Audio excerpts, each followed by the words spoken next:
Jerusalem ang magbabahagi ng kanyang maraming pasasalamat. Tinang Mary.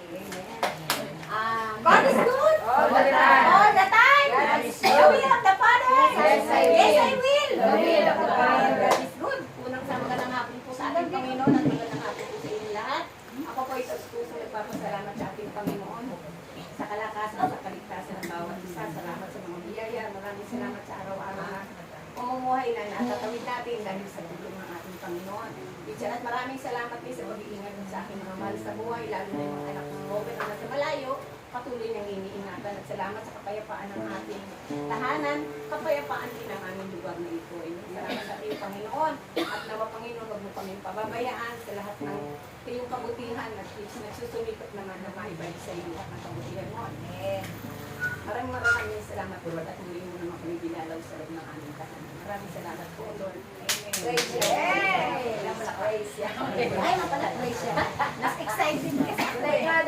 Sabi nga kapag daw tayo ay tumutungtong sa tahanan ng ating mga kapatid, sabi nga ang tinatanggap daw niya po ay ang ating Panginoon. Kaya nga si Ate Mary, nakikita niya sa atin si Kristo. Amen.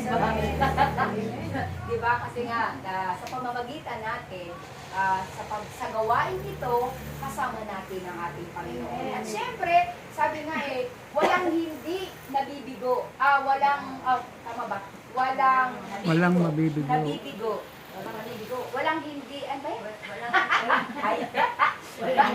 Sa ating Panginoon, walang nabibigo. Yan. Kasi nga, kapag tinatanggap natin ang ating Panginoon, ano man daw ang ipagkaloob ng ating o ibigay ng ating mga kamay ay ibabalik ng siksik, liglig, at umaapaw. Kaya naman, yung pagpapala ni Ate Mary, nag-uumapaw. Kasi isa yang pangako ng Diyos. Ayan, diba? Ni Amang Yahweh. Ayan, ang aking si Yahweh.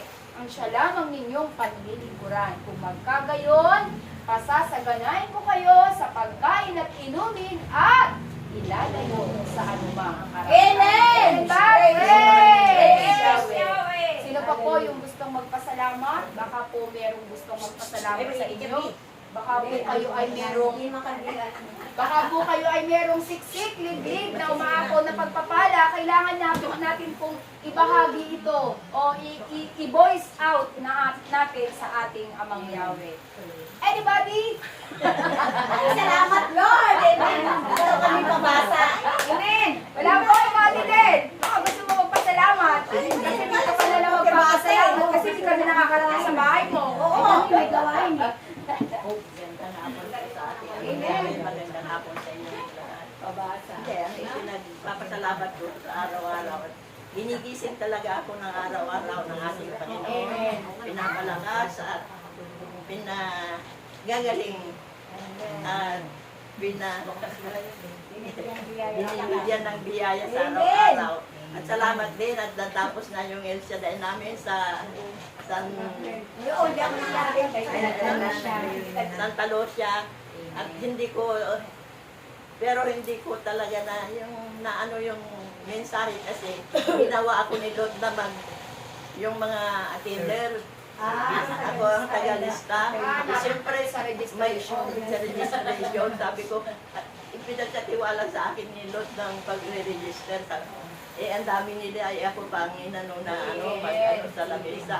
At nagpapasalamat ako doon. Pero hindi ko na intindihan masyado kasi misa tapos ang daming magpapalista.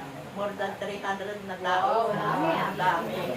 Pero nagpapasalamat din ako at talagang nagampanan ko rin yung binigay sa kanila. At nagpapasalamat din ako kahapon kasi kota namin 15 na stero na pagkain.